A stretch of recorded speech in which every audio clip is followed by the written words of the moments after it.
Hello, welcome to Richu's boutique. കുറേ നാൾക്ക് ശേഷമാണ് ഇന്നൊരു വീഡിയോ ആയിട്ട് വന്നിരിക്കുന്നത്. ഇടയിൽ സമയം കിട്ടിയില്ലായിരുന്നു വർക്ക് ചെയ്യാനായിട്ട്.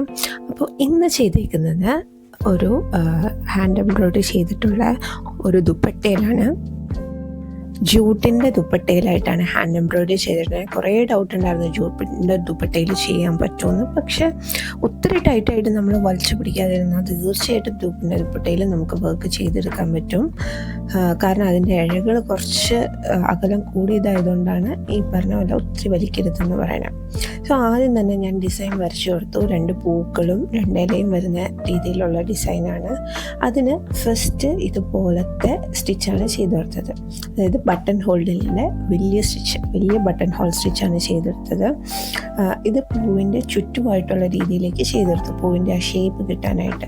പക്ഷെ കുറച്ച് ഈ പറഞ്ഞ പോലെ തുണിക്ക് അകലം കുറച്ച് കൂടുതലായതുകൊണ്ട് ഇഴകൾ കുറച്ച് വിട്ടാണ് ചെയ്തത്. അങ്ങനെ ചെയ്താൽ മാത്രമാണ് തീർച്ചയായിട്ടും ഇത് ടൈറ്റായിട്ട് വരുള്ളൂ. അല്ലെങ്കിൽ പറഞ്ഞ പോലെ ഇഴകളുടെ ഇടയിൽ വലിയ തുള പോലെ നിൽക്കും. നമ്മൾ ടൈറ്റായി കഴിഞ്ഞാൽ വലിയ തുള എടുക്കും. അതുകൊണ്ട് കുറച്ച് ഇങ്ങനെ അകലം വെച്ചിട്ട് ഉള്ളിൽ നമുക്ക് വേറൊരു ത്രെഡ് വെച്ച് ഫില്ല് ചെയ്ത് കൊടുക്കാമെന്ന് ഉദ്ദേശിച്ചാണ് ഇതുപോലെ സ്റ്റാർട്ട് ചെയ്ത് നോക്കിയത്. സോ 3 അല്ലി പോലെ രീതിയിൽ ഇങ്ങനെ ചെരിഞ്ഞ് പോവാണ്. 3 അല്ലി പോലെ കാണുന്നു. ബാക്കി ഇലയും തണ്ടുമായിട്ടാണ് ചെയ്തേക്കുന്നത്. ഇതിന് ചെയ്തേക്കുന്നത് ഡാർക്ക് പിങ്ക് കളറാണ് എടുത്തത്. ആങ്കറിൻ്റെ ത്രെഡാണ്, ആങ്കറിൻ്റെ എംബ്രോയ്ഡറി ത്രെഡ് യൂസ് ചെയ്തിട്ടാണ്. അതുപോലെ ബൂളിയൻ്റെ നീഡിലുമാണ് യൂസ് ചെയ്തിരിക്കുന്നത്. നീഡിലിൻ്റെ സൈസ് 7 ആണ്. കുറേ പേര് ചോദിച്ചിരിക്കുന്നത് നീഡിലിൻ്റെ സൈസ് ഏതാണ്. നീഡിലിൻ്റെ സൈസ് 7 ആണ്. സോ നല്ല ലെങ്ത് ഉള്ള ഒരു നീഡിൽ വെച്ചിട്ടാണ് ഇത് ചെയ്ത് കൊടുത്തത്. സോ ഒറ്റ സ്ട്രെച്ചിൽ തന്നെ നമുക്കിത് ചെയ്യുമ്പോൾ എടുക്കാൻ പറ്റും. അങ്ങനെ ആ പൂവിൻ്റെ ഫുൾ ഷേപ്പിനനുസരിച്ച് ഇതിങ്ങനെ ചെയ്തെടുക്കുക. ഞാൻ പറഞ്ഞ പോലെ കുറച്ച് അകലം വിട്ട് വേണം ചെയ്യാൻ. ഒത്തിരി അടുപ്പിച്ച് ചെയ്താൽ ഈ ഷേപ്പിൽ നമുക്ക് കിട്ടാനും പാടാണ്. ഇത് കഴിഞ്ഞിട്ട് ലാവൻഡർ ത്രെഡാണ് യൂസ് ചെയ്തേക്കുന്നത്. ലാവൻഡർ ത്രെഡ് വെച്ചിട്ട് ഉള്ളിൽ ഫില്ല് ചെയ്ത് കൊടുക്കുകയാണ് ചെയ്തേക്കുന്നത്.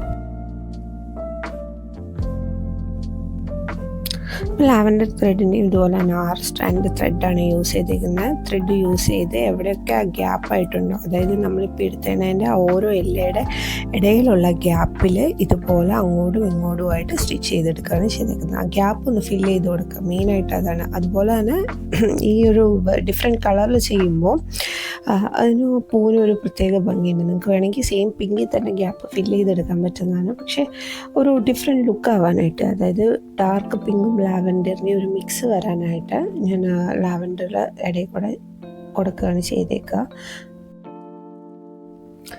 ചെയ്ത് വന്നപ്പോൾ ഞാൻ ഉദ്ദേശിച്ചതിനേക്കാളും നല്ല ഭംഗിയിൽ തന്നെ ഈ വർക്ക് വന്നിട്ടുണ്ട്. നിങ്ങൾക്ക് ഇതുപോലെ തന്നെ ഹാൻഡ് എംബ്രോയ്ഡറി റിലേറ്റഡ് ആയിട്ടുള്ള വർക്ക് ചെയ്ത് കിട്ടാൻ താല്പര്യമുണ്ടെങ്കിൽ നമ്പറിൽ വാട്സപ്പ് ചെയ്താൽ മതി. നമ്പർ കോൺടാക്ട് ഡിസ്ക്രിപ്ഷനിൽ എല്ലാം കൊടുത്തിട്ടുണ്ട്. സോ അതിലേക്ക് കോൺടാക്ട് ചെയ്താൽ മതി. അതുപോലെ തന്നെ ഇത് മാത്രമല്ല, hand embroidery clips, hair bands എല്ലാം ആക്സസറീസും അവൈലബിൾ ആണ്. സോ എങ്ങനത്തെ ടൈപ്പ് വേണം എന്നാണെങ്കിലും നമ്മൾ കോൺടാക്ട് ചെയ്താൽ മതി. റിച്ചൂസ് ബൊട്ടീക്ക് എന്നുള്ളതാണ് ഇൻസ്റ്റാഗ്രാം പേജ്. അതുപോലെ തന്നെ ആക്സസറീസിൻ്റെ പേജാണ് റിച്ചൂസ് ഹാൻഡ് ക്രാഫ്റ്റഡ് ആക്സസറീസ്. ഇത് രണ്ടിലേക്കും നിങ്ങൾക്ക് ഫോളോ ചെയ്ത് കോൺടാക്ട് ചെയ്യാൻ പറ്റിക്കഴിഞ്ഞാൽ ഒത്തിരി വെറൈറ്റി ഓഫ് ഐറ്റംസ് നമ്മുടെ പേജിൽ മിക്കവാറും അപ്ലോഡ് ചെയ്യുന്നതാണ്. സോ താല്പര്യമുള്ളവർ അത് ചെയ്തു.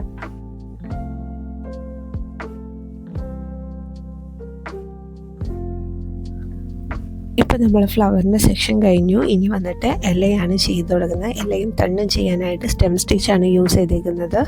സോ സ്റ്റെമ്മ് വെച്ചിട്ട് ഇതുപോലെ അതിൻ്റെ തണ്ട് ചെയ്തെടുക്കുക.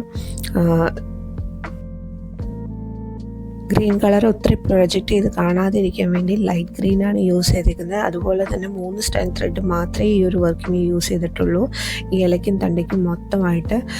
കാരണം നമുക്ക് ഗ്രീനിനേക്കാളും കൂടുതൽ പ്രൊജക്ഷൻ വരേണ്ടത് എപ്പോഴും ആ പിങ്ക് ഷെയ്ഡിനായതുകൊണ്ട് തന്നെ വളരെ ലൈറ്റായിട്ട് മാത്രമേ യൂസ് ചെയ്തിട്ടുള്ളൂ. ഇതിപ്പോൾ സ്റ്റെം സ്റ്റിച്ച് കഴിഞ്ഞതിന് ശേഷം ഇനി ആ പൂവായിട്ട് കണക്ട് ചെയ്യുന്ന പോലെ വീണ്ടും ഇതേ സ്റ്റിച്ച് തന്നെ, അതായത് ബട്ടൺ ഹോൾ സ്റ്റിച്ചില്ലേ, സെയിം ബട്ടൺ ഹോൾ വെച്ചിട്ട് തന്നെയാണ് ഈ ഒരു ഫ്ലവറിൻ്റെ ഇതിലേക്ക് കണക്ട് ചെയ്തേക്കുന്നത്. സോ ഗ്രീൻ തണ്ട് വെച്ചിട്ട് ഇതേപോലെ അതിൻ്റെ ആ ഒരു നെറ്റിൻ്റെ പാർട്ട് ചെയ്ത് കൊടുക്കുക.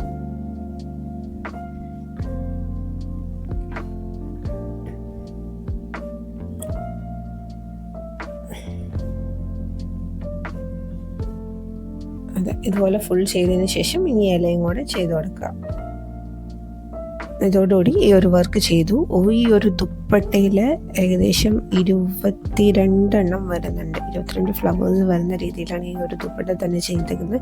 ചുറ്റും ബോർഡറിൽ വരുന്ന രീതിയിലാണ് ഈ വർക്ക് വന്നേക്കുന്നത്. സോ നിങ്ങൾക്ക് എല്ലാവർക്കും ഈ ഒരു ദുപ്പട്ട ഇഷ്ടപ്പെട്ടു എന്ന് വിചാരിക്കുന്നു. തീർച്ചയായും പിങ്കിൻ്റെയും ലാവറിൻ്റെയും ഒക്കെ കൂടെ നല്ല ഭംഗിയായിരിക്കും ഈ ഒരു വർക്ക് ചെയ്തിരുന്നത്. അതുപോലെ തന്നെ നേവി ബ്ലൂവിൻ്റെ കൂടെ നന്നായിട്ട് ചേരും. നേവി ബ്ലൂ പിങ്ക് കോൺട്രാസ്റ്റിൻ്റെ കൂടെ ഈ ഒരു ദുപ്പട്ടയ്ക്കും നല്ല ഭംഗിയായിരിക്കും കാണാൻ. സോ നിങ്ങൾക്ക് എല്ലാവർക്കും ഈ വർക്ക് ഇഷ്ടപ്പെട്ടു എന്ന് വിചാരിക്കുന്നു. Thank you for watching and merry Christmas and happy new year in advance. Thank you.